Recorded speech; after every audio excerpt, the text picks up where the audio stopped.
If there's one thing that I love, it's finding a new RPG, and everybody out there has different tastes. So today, I want to kind of skip over the big boys that we all know about, and instead dive deep into the indies that we don't know about. I'm going to be telling you all about turn-based games, SNES-inspired games, strategy RPGs, action RPGs, weirdo esoteric RPGs, and all those Earthbound clones that we all know and love. So be sure to subscribe for some more great content like this, and now, let's get started going over all these great games. First up, we have Mandragora, Whispers of the Witch Tree. This here is a really neat side-scrolling Metroidvania with a Souls-like difficulty, along with extraordinarily intricate skill trees and kind of like a Diablo weapon system, where whenever you kill your opponents, you can just kind of like steal their weapons too. Kingdoms of the Dump is an SNES-styled RPG set in a fantasy world of garbage, and you play as like a trash can knight, as you travel across the dump to fight fearsome, filthy foes, brave dangerous, dank dungeons, and save the dump from all-out war. This is turn-based grid combat with timed hits and no random encounters, as well as some really cool puzzle mechanics. Shrine's Legacy could be seen as like a Zelda, but with co-op action gameplay. But in reality, it's actually a successor to the Heaven and Earth trilogy, just with some more puzzles. You'll follow a pair of heroes as they try to unite the elements of magic, restore the Sword of Shrine, and save the world. Oh, and you can also play this single player too, if you want to. Geo Mythica is an 8-bit RPG where you explore real-world locations through classic adventure and modern strategy, and while doing so, you'll take part in uniquely party-based combat while uncovering secrets of real-life places. This here is a globe-trotting adventure for all, but a dream for geography lovers like me. And then one that I've been waiting for a long time is Quartet, and it's finally coming out this year. If you like classic SNES games and scenario systems, turn-based combat, world maps, puzzle-based dungeons, and robust equipment systems, then you will love this, as 8 different stories intertwine to uncover how a secret, centuries-old conflict literally reshaped the world. This one here is kinda cool too. It's Food Devils, a strategy RPG roguelike hybrid inspired by the classics. Here, you'll build and run your own restaurant to attract new adventurers and power up devils and humans alike with monstrous food. The graphics are stunning, and each battle offers a visually fresh and strategically engaging experience. Let's Build a Dungeon is definitely interesting. It's more like a sim game than anything else, and you manage a game studio making the world's greatest MMORPG.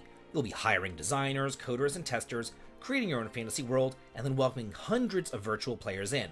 If they get bored, they'll cancel their subscription, and your investors will have your head though. And you can even play the game that you create. Dark Deity 2 is a strategy RPG with an expansive 30-chapter story and almost 9 hours of fully voiced content. Inspired by Fire Emblem, you'll command unlikely heroes, fight challenging turn-based battles, and watch hardship forge iron into steel. Hell yeah, folks! This game is back, bigger and better than ever before.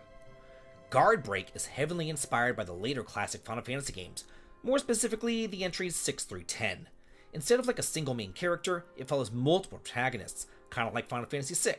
The settings and themes are closer to the futuristic settings of 7 and 8, while the battle system is more akin to Final Fantasy X. So this here promises to be a tight, well-paced narrative without any kind of filler and packed with twists and turns. My Soul has a unique graphical style to say the least, and it takes place in the world of Gordo, which is governed by the stars. But whenever a star falls, one life is born and another is taken away.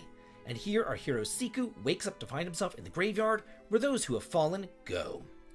Sacred Earth Reverie is an anime-styled point-and-click RPG with a focus on colorful characters and a lighthearted narrative, along with some fast-paced turn-based combat, and Starlight Legacy has you exploring the vast Alvario Kingdom in this 16-bit JRPG adventure. As the fate of the kingdom hangs in the balance, 3 warriors are tasked with finding the Starlight relics scattered across the forest, mountain, desert, and sky provinces. So, you set off together to collect the 4 relics in any order that you want to in this non-linear retro RPG. Seed of Pandora, Legend of the Gaia Tree will have you embarking on an epic adventure, as well as discovering the many secrets of the world. There's even animated cutscenes to help bring the story to life. Promising a fast-paced turn-based battle system, this here feels like a game made in the golden era of RPGs, but with a ton of modern-day quality of life improvements and an emphasis on fun gameplay. Now this looks cool, and it obviously reminds me of Earthbound, and it's Oddventure, an RPG about the misadventures of Charlie, a rebellious teenage girl with anger issues and some social awkwardness for good measure. So join up with her as she searches for her troublesome brother Bonzo, and ultimately for a way back home. But rather than set on Earth, it's in the kingdom of Luxia, a land straight from the original Grimm Brothers fairy tales. Cairn, Mathair's Curse, is another Earthbound-inspired JRPG, but this time it does take place on Earth, Scotland to be exact. This is a heartfelt turn-based story-driven JRPG about a boy and his mother in an adventure that explores love, loss, and family. Steeped in Celtic mythology and Scottish culture, you'll be using your dreams to enter a mysterious dark realm to combat cultists, haggis, and stop signs. Splintered is a classic RPG with a major twist. The villain randomizes the world with each defeat, so you'll start off with like a classic RPG experience, and then delve into the different shifting worlds where the overworld, items, and enemies all shuffle, creating new challenges, and you'll have to conquer all these worlds to unravel the story and make your way down to the final showdown.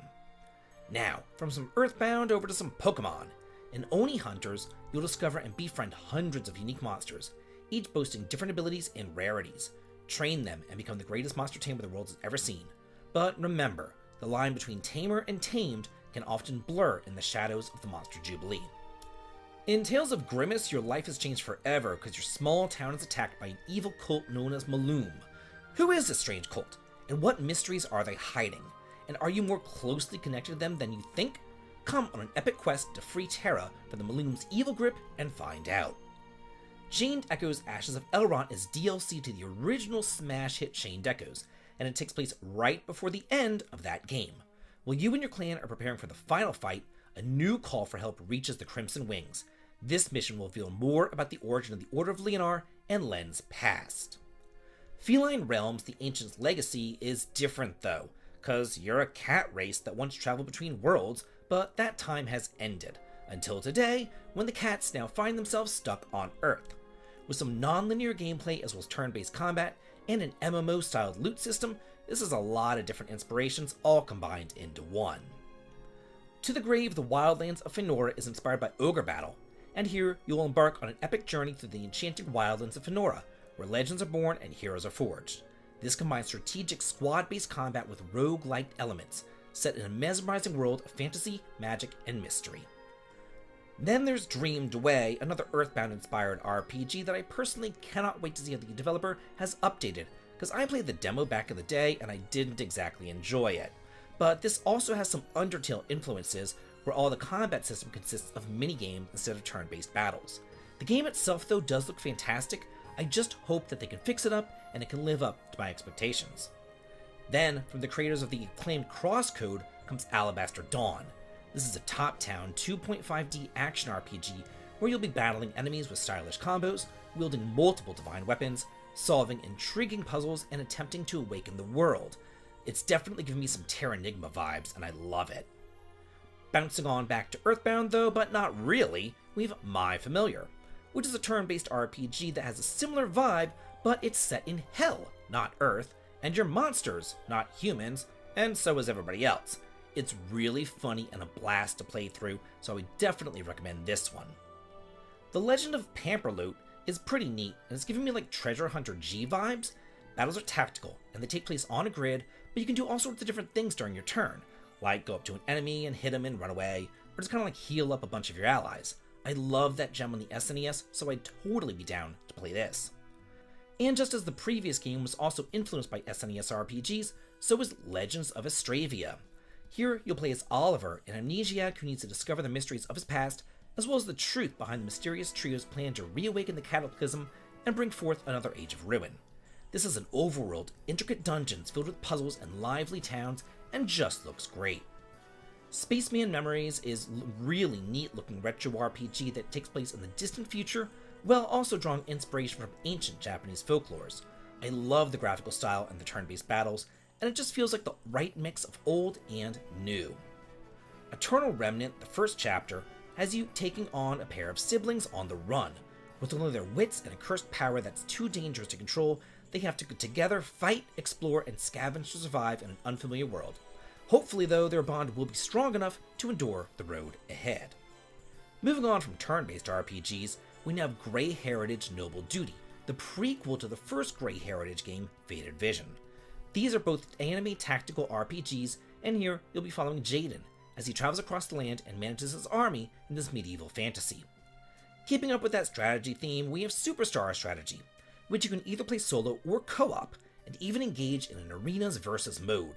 This looks extremely Fire Emblem inspired, and there's 14 different classes, each with individual skills that you can play around with, and it just looks like a blast. Then, with that similar graphical style that I do adore, there is Lagoda Odyssey. Set in a new world based upon Nordic traditions and featuring fast-paced turn-based battles, as well as an open world replete with side quests and even fishing, mining, and farming. The penultimate game here is veering off from the others, and it is Kumori Village, and its survival horror experience where you'll shine your flashlight into the darkness to navigate through the abandoned village while evading monsters, uncovering mysteries, and trying your best to survive. And finally, 35 games later, we have our last great indie RPG, One Fenix Down. This is an absolutely fantastic game releasing in the fourth quarter of this year, and I had the pleasure of playing the demo. And here, you get to explore a vast world with up to 14 different playable characters, a glorious, gorgeous world map, tons of unique enemies to find and fight, puzzle-filled dungeons, and an epic story of war, betrayal, and redemption. So that's it for 35 great RPGs that are coming out this year that you've just gotta play. So now I've gotta ask you, what games are you most excited about, and which games will you be picking up from this list? Let's all talk and chat about it in the comments. And if you like this top 10, here's a whole nother top 10 playlist that you can go through and just listen to a whole bunch of them, and I really do think that you'll enjoy that. And also, please be sure to support me over on Patreon for early access to my videos, and leave a like and a comment. And as always, have a good day.